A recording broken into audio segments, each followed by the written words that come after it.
सहारनपुर में लगातार बीते शनिवार से बारिश का प्रकोप जारी है और बारिश के प्रकोप के साथ नदियां उफान पर आ गई हैं। नदियों का जल प्रवाह इतना तेज हो गया है कि सहारनपुर में 2 बच्चों सहित 4 युवकों की मौत, 4 लोगों की मौत हो गई है। पानी का बहाव बहुत तेज है। नीचे के जो इलाके हैं वो पूरी तरीके से जलमग्न हो गए हैं और इस सारे सिस्टम ने जो ये बारिश का माहौल चल रहा है, इस बारिश के माहौल से पूरी तरीके से जनजीवन भी अस्त व्यस्त हो गया है। जो मुख्य बाजार हैं उनमें भी पानी भरा है और सहारनपुर के हथनी कुंड बैराज से 3,59,000 क्यूसिक पानी को छोड़ा गया है, जिससे आगे भी समस्याएं बढ़ सकती है। यहाँ से जो पानी मुजफ्फरनगर, बागपत होता हुआ दिल्ली जाता है, वहाँ भी समस्याएं इसकी बढ़ सकती हैं। सरकार की तरफ से ऑरेंज अलर्ट जारी कर दिया गया। ऑरेंज अलर्ट का मतलब ये है कि आगे भी इसी तरीके की बारिश होने की संभावनाएं लगी हुई हैं। जल भराव हो गया है। जल भराव की स्थिति ये है कि जो बाजारी क्षेत्र हैं, जो निचले इलाके हैं, उसमें पूरी तरीके से पानी भर गया है और कुछ मकान भी, जो पुराने इलाके हैं, उसमें कुछ मकान भी भरा कर गिर गए हैं। हालत बहुत खराब है और जिसने यहाँ नगर निगम के भी पोल खोल के रख दी है। जो निचले इलाकों के साथ जहाँ पानी का भराव है, वहाँ पर अभी कोई ऐसी व्यवस्थाएं देखने को नहीं मिल रही हैं कि पानी की निकासी को लेकर कुछ अच्छे व्यापक प्रबंध प्रशासन की ओर से किए जा रहे हो। हालांकि यहाँ पर जो बच्चे डूबे हैं, उनको लेकर उनके परिजनों का कहना यह है कि अगर यहाँ पर पुलिस प्रशासन बैरिकेडिंग लगा देता या वहाँ पर कुछ पुलिस कर्मियों को खड़ा कर देता, तो ये जो जहाँ पर बच्चे डूबे हैं, जहाँ पर पानी का उफान हो रहा है, वहाँ पर उनको बचाया जा सकता था। एक अंडरपास में भी बच्चे की मौत हुई है। शेखपुरा इलाके में एक बच्चे की मौत हुई है। इसी तरीके से जो जल भराव है, उससे समस्याएं पैदा हो गई हैं। उन समस्याओं के साथ आगे भी जनजीवन को काफ़ी नुकसान होने वाला है, क्योंकि जब ये बारिश का पानी भराव हो जाता है और उसके बाद जो है वो बीमारियां भी अपने पैर पसारने लगती हैं। लेकिन इसी के साथ जो ऑरेंज अलर्ट जारी हुआ है, इसको लेकर आम जन को सुरक्षित रहना पड़ेगा। बहुत जरूरी हो तभी घर से निकले और सुरक्षित रहें। अपने सहयोगी मुकेश के साथ मैं आलोक तनेजा, प्राइम न्यूज, सहारनपुर। उत्तराखंड में हो रही बरसात को लेकर गंगा का जल स्तर बढ़ा है और वहीं राजघाट गंगा तट पर जल स्तर बढ़ने से कई ट्रेनें बाधित की गई हैं, कई ट्रेनें रोकी गई हैं। दरअसल आपको बता दें, ये पूरा मामला संभल के राजघाट बवाला का है, जहां गंगा में जल स्तर बढ़ने से जो खतरे के निशान से गंगा ऊपर पहुंच गई हैं, गंगा में जल स्तर बढ़ा है और खतरा को दृष्टिगत रखते हुए रेलवे ने जो ट्रेनें हैं बाधित कर दी हैं, अवरुद्ध कर दी गई हैं। कई ट्रेनें रोकी गई हैं और जो ट्रेन में जो बैठे यात्री हैं, उन्हें आवाजाही में दिक्कत हुई है। काफ़ी हंगामा चंदोसी रेलवे प्लेटफॉर्म पर हुआ है और वहीं यात्रियों के लिए जो किराया है वो वापस किया गया है। दरअसल आपको बता दें, सन 1924 में जिस तरह से बाढ़ आई थी, उस समय अफरा तफरी का माहौल हुआ था, लोगों को बड़ी समस्या हुई थी। तो 1924 के बाद जो आज जो जल पहुंचा है, गंगा में जल स्तर बढ़ा है और उत्तराखंड में भारी बरसात को देखते हुए, पहाड़ों पर भारी बरसात को देखते हुए जल स्तर जो लाल निशान है उसको पार कर गया है। हालांकि 2010 और 2011 में जो बाढ़ आई थी वहाँ तक अभी नहीं पहुँचा है, पहुँचने की संभावना बताई जा रही है। तो वहीं खतरा को देखते हुए रेलवे विभाग ने जो ट्रेनें हैं उनको बाधित कर दिया गया है, ट्रेनें रोक दी गई हैं और जो पैसा है वो यात्रियों का वापस कर दिया है। संभल की ये पूरी जानकारी हम आपको दे रहे हैं। जिस तरह से गंगा में जल स्तर बढ़ा है तो अफरा तफरी का माहौल हुआ है, यात्रियों को परेशानी हुई है और वहीं परेशानी को दृष्टि रखते हुए तमाम जो है तैयारियां प्रशासन की तरफ से कर ली गई हैं। प्रशासन ने बाढ़ को दृष्टि रखते हुए 16 चौकियां जो है संभल में बनाई हैं। गंगा के किनारे जो गांव हैं, रघुपुर हैं, हुसैनपुर, सैलाव, कई सारे जो गांव हैं और कई सारे जो गांव हैं गंगा किनारे, उन पर 16 चौकियां बनाई गई हैं और प्रशासन ने एनडीआरएफ टीम, तमाम तरह की टीमें तैयार कर दी गई, जिससे ग्रामीणों के लिए कोई परेशानी ना हो। तो तमाम जो जन सरोकार के लिए और दृष्टिगत रखते हुए पूरी सुरक्षा व्यवस्था के पुख्ता इंतजाम किए गए हैं और अभी भी जो गंगा स्नान करने वाले लोग हैं, जो भक्त हैं, उनके लिए लगातार वो जो है भक्त जो लगातार पहुंच रहे हैं गंगा स्नान करने के लिए और वहीं जल भरकर जो शिव जी हैं वहाँ जल अभिषेक भी कर रहे हैं और तमाम पूरी तरह से तैयारियां प्रशासन की तरफ से की गई हैं। और वहीं जिस तरह से आज जल स्तर बढ़ा है, तो जल स्तर बढ़ने से प्रशासन में हड़कंप है और रेलवे ने अपनी ट्रेनें बाधित की गई हैं। संभल, संतोष यादव, प्राइम न्यूज। नमस्कार, आप देख रहे हैं प्राइम न्यूज़ और मैं हूं अवधेश अवस्थी। उत्तर प्रदेश सहित आसपास के अन्य प्रदेशों में लगातार हो रही बारिश से अब बांध भी उफनाने लगे हैं, जिसके चलते बांधों से पानी छोड़ा जाने लगा है। हथनी कुंड से पानी छोड़े जाने से औरैया में यमुना नदी का जल स्तर भी बढ़ने लगा है। यमुना का जल स्तर बढ़ने से नदी किनारे बसे गांवों में अलर्ट जारी कर दिया गया है। तो वहीं अचानक से बढ़े यमुना के जल स्तर से नदी किनारे मिट्टी कटने लगी है। इसके साथ ही नदी किनारे बना स्नानागार भी डूबने लगा है। नदी के बढ़ रहे जल स्तर को लेकर जिला प्रशासन की ओर से ग्रामीण को अलर्ट कर दिया गया है। इसके साथ ही बाढ़ की चपेट में आने वाले औरैया अजीतमाल क्षेत्र में जो बाढ़ चौकियां हैं उन पर कर्मचारियों को तैनात कर दिया गया है। कर्मचारी लगातार निगाह बनाए हुए हैं। वहीं जिलाधिकारी औरैया नेहा प्रकाश ने बताया बाढ़ को लेकर के जनपद में तैयारियां पूर्ण कर ली गई हैं। नावें, खाद्यान्न, गोताखोर सहित भारी स्थिति को लेकर के एयर लिफ्टिंग सहित सभी तैयारियां पूरी की जा चुकी हैं। वहीं एयर लिफ्टिंग के लिए मंडी समिति पर बने हेलीपैड को भी चिन्हित कर लिया गया है। तो वहीं औरैया जिला प्रशासन की बात कह दें तो औरैया जिला प्रशासन बाढ़ की स्थिति से निपटने को लेकर के पूर्ण रूप से तैयार दिख रहा है। Awadhesh Awasthi, prime news, Auraiya.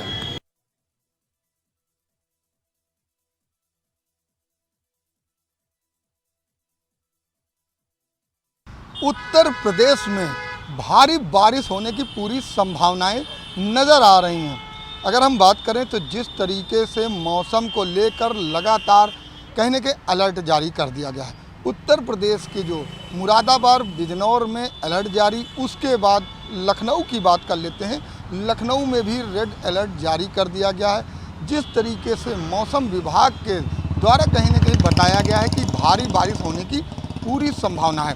उत्तर प्रदेश में कहीं कहीं पर हल्की बारिश तो कहीं कहीं पर भारी बारिश है। आप देख सकते हैं ये लखनऊ का नज़ारा है। लखनऊ में जिस तरीके से बारिश की संभावना है उसको लेकर आवागमन कितना देख सकते हैं कम निकल रहे हैं लोग। और जिस तरीके से पहले भी कहीं कहीं अलर्ट जारी किया गया, जिला प्रशासन के द्वारा कह दिया गया है कि जब आवश्यक हो तभी घरों से निकलें, वरना इस वर्षा में लोग अपने घरों पर ही रहें।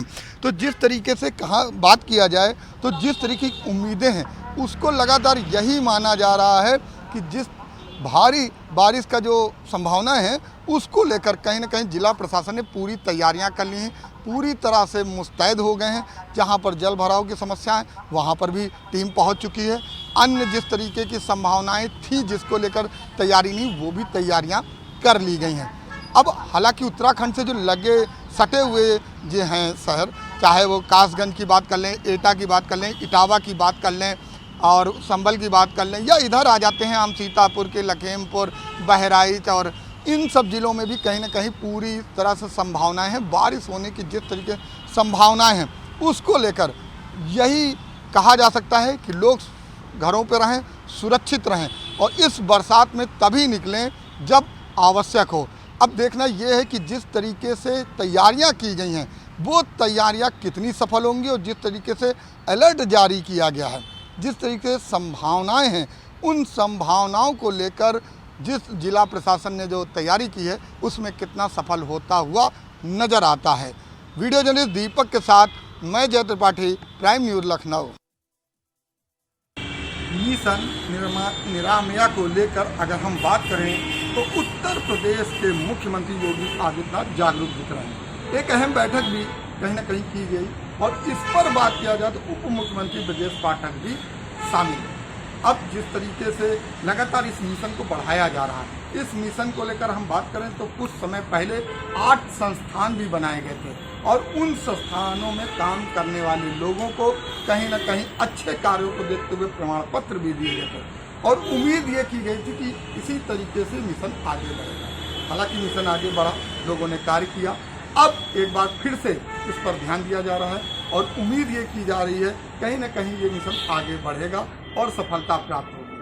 अब जिस तरीके से मेडिकल कॉलेज या अन्य संस्थान को लेकर बात करें, उसको कहीं ना कहीं प्रभावी करने के लिए, बढ़ाने के लिए, उसमें लगातार जागरूक रहने के लिए ये मिशन सबसे अच्छा काम करता हुआ नजर आता है। इसलिए मिशन निरामया को लगातार कहीं न कहीं वरीयता दी जा रही है और उम्मीद ये की जा रही है कि 2024 में जिस तरीके से लोकसभा का चुनाव है उसमें ये कहीं न कहीं अच्छे कार्यों को लेकर लगातार प्रभावित करता रहेगा और इन्हीं सब चीज़ों को एक बैठक में उम्मीद ये जताई गई है कि इसके साथ ये मिशन लगातार आगे बढ़ता रहेगा और जिस तरीके की ज़रूरत है उन ज़रूरत के साथ कहीं न कहीं अच्छे कार्यों को दिखाता हुआ भी नजर आएगा। हालांकि आगे किस तरीके की रणनीति रहेगी, किस तरीके के विषय रहेंगे, ये सभी चर्चाएं होती रहेंगी, लेकिन आज की जिस तरीके से चर्चा हुई उसमें लगातार यही रहा कि ये मिशन आगे बढ़े और लोगों के प्रति कार्य करता हुआ नजर आए।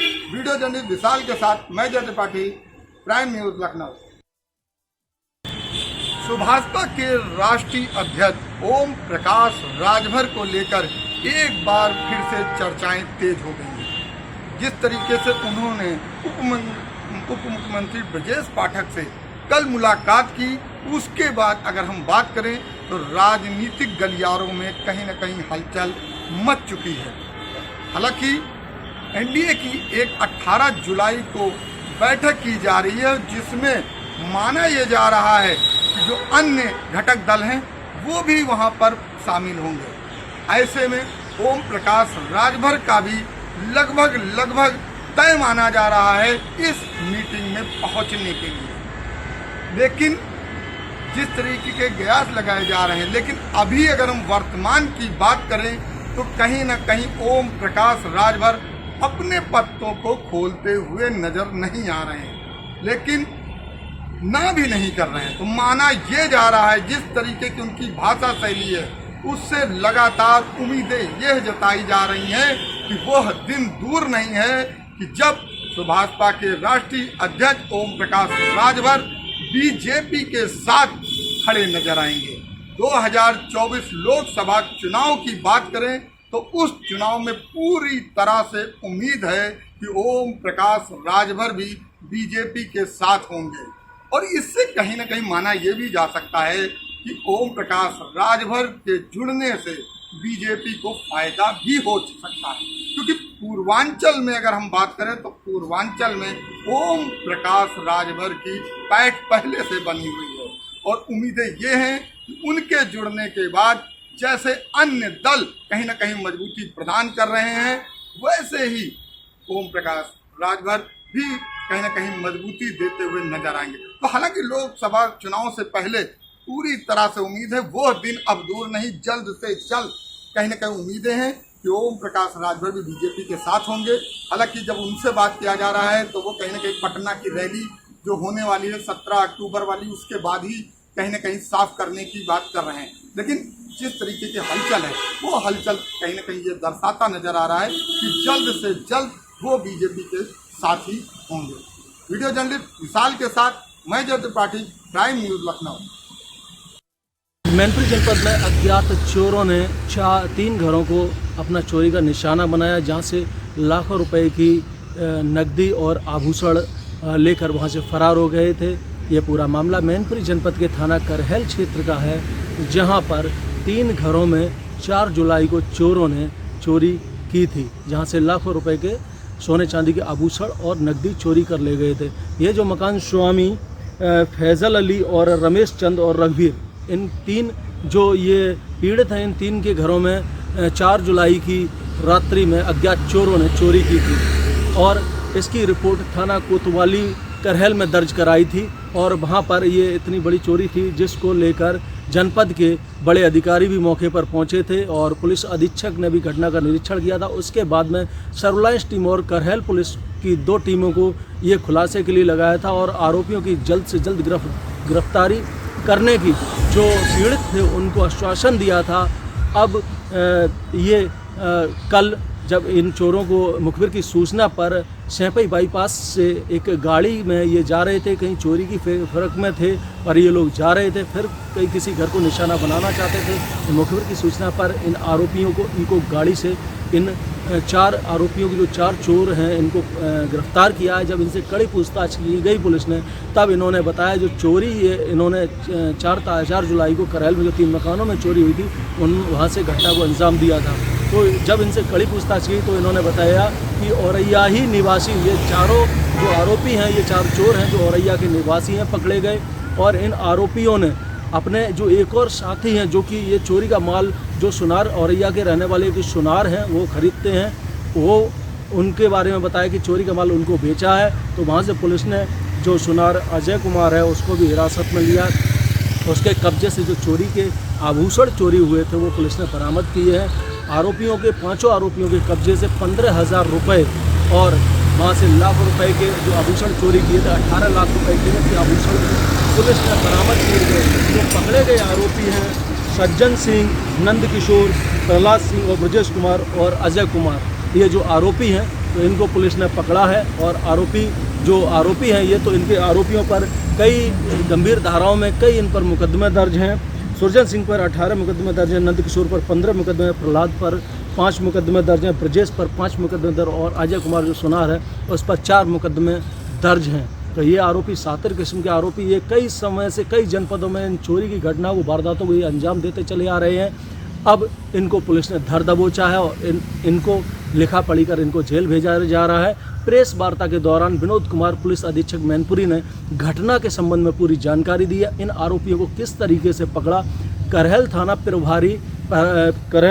प्रभारी कुशल पाल और सर्विलांस प्रभारी उप निरीक्षक अजय कुमार मलिक को ये सफलता प्राप्त हुई है, जिन्होंने इन चोरों को ये पकड़ा है और चोरी का माल भी उनसे बरामद किया है। आरोपियों के कब्जे से कई सोने चांदी के आभूषण बरामद हुए जो 18 लाख रुपए कीमत के बताए जा रहे हैं और एक इको गाड़ी बरामद की है। सभी आरोपियों के पास से मोबाइल बरामद किए हैं और देसी तमंचा और देसी बंदूक भी इन चोरों से पुलिस ने बरामद की है। पुलिस के लिए, मैनपुरी पुलिस के लिए एक बड़ी सफलता। वहीं जो मकान स्वामी जिनके घरों में ये चोरी हुई थी वो उनको जब ये माल बरामद हुआ तो उनको काफ़ी खुशी हुई और मैनपुरी पुलिस का धन्यवाद किया कि मैनपुरी पुलिस ने दिन तो बीत गए मगर चोरी का सफल खुलासा किया है। तो मैनपुरी पुलिस अधीक्षक विनोद कुमार ने सर्विलांस प्रभारी अजय मलिक और थाना करहल प्रभारी कुशल पाल को भूरी भूरी प्रशंसा उनकी है कि इस चोरी का उन्होंने सफलतापूर्वक खुलासा किया है। सभी आरोपियों चोरों को गिरफ्तार कर उनको जेल भेजा जा रहा है। मैनपुरी से कैमरामैन गौरव राजपूत के साथ प्राइम न्यूज़ के लिए विकास तिवारी की रिपोर्ट। कूड़ा फेंकने के विवाद को लेकर 2 पक्षों में चले लाठी डंडे, दर्जनों लोग हुए घायल। पूरा मामला देवरिया जनपद के तिलई बेलवा गांव का है, जहां पर कूड़े के विवाद को लेकर 2 पक्षों में जमकर लाठी डंडे चले, जहां पे दर्जनों लोग घायल हुए हैं। वहीं मौके पे पहुंची पुलिस छानबीन में जुट गई है। वहीं थाना प्रभारी दिनेश कुमार मिश्रा से बात की गई तो उन्होंने बताया कि अभी तक दोनों पक्षों की तरफ से कोई तहरीर नहीं मिली है। तहरीर मिलने के बाद नियमानुसार कार्रवाई की जाएगी। वहीं आपको बता चले कि ये कूड़े के विवाद को लेकर जो गांव में कूड़े फेंका जाता है उसको लेकर विवाद शुरू हुआ और कहा सुनी के बाद धीरे धीरे लाठी डंडे में तब्दील हो गई और कई लोग गंभीर रूप से घायल हैं। वहीं सूत्रों द्वारा जानकारी मिला है कि 2 को गंभीर स्थिति में देखते हुए मेडिकल कॉलेज गोरखपुर रेफर किया गया है। Sunil Sharma, prime news Deoria.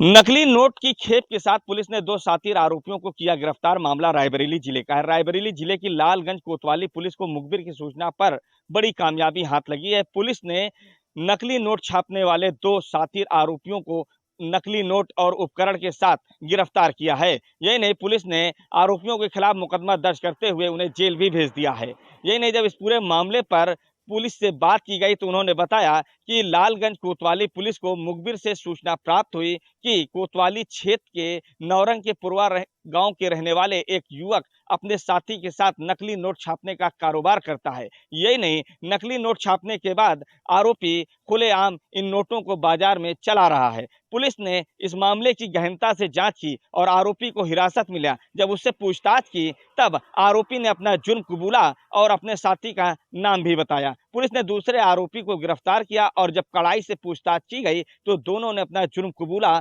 और नोट छापने वाले उपकरण के बारे में भी बताया। पुलिस ने उस उपकरण को हिरासत में लिया और लाखों रुपए की नकली नोट भी बरामद की। वहीं पुलिस ने इन आरोपियों को जेल भेज दिया है। लेकिन सवाल ये उठता है कि रायबरेली जिले में नकली नोट छापने का जिस तरीके से ये गोरख धंधा हो रहा था, क्या अगर देखा जाए तो क्या यही दो आरोपी इतनी बड़ी घटना को अंजाम दे रहे थे? अगर कहीं ना कहीं जांच की जाए तो इन आरोपियों के साथी कहीं ना कहीं और भी इस तरह की नोट छाप करके कारोबार करने का काम कर रहे होंगे, क्योंकि अब ऐसी परिस्थितियों में रायबरेली पुलिस पर सवाल उठ रहे हैं कि लालगंज जैसे क्षेत्र में नकली नोट छापने का जिस तरीके से गोरख धंधा हो रहा था और पुलिस को जरा सा भी भनक नहीं थी। ये तो गनीमत रही कि मुखबिर की सूचना पर पुलिस ने इस कामयाबी को हासिल किया और इन आरोपियों को गिरफ्तार कर जेल भेजा है। Mahtab Ahmed, prime news, Raebareli. जनपद में हो रही लगातार बारिश के कारण जलभराव की स्थिति जो है बनी हुई है। वहीं आपको बता दें कि अलीगढ़ स्मार्ट सिटी और नगर निगम के दावों की पोल खुलती हुई नज़र आ रही है। गुस्साए लोगों ने जलभराव की स्थिति को देखते हुए नगर निगम के अधिकारियों के साथ आज मारपीट भी कर दी। आपको बता दें कि पूरा मामला थाना क्वासी क्षेत्र के गोविंद नगर का है, जहां पर भारी बारिश के कारण और नाले चौक होने के कारण जलभराव की स्थिति बनी हुई थी और एक मकान जो है पूरी तरह से गिर गया और जिसके बाद अधिकारियों को अवगत कराया गया, लेकिन कोई मामले पर कार्रवाई ना होने के चलते गुस्साए स्थानीय लोगों ने नगर निगम के अधिकारियों के साथ आज मारपीट भी कर दी। उनका सीधे तौर पर आरोप है कि नगर निगम में कई बार हमने जो है शिकायत की है, लेकिन यहाँ पर कोई कार्रवाई नहीं होती।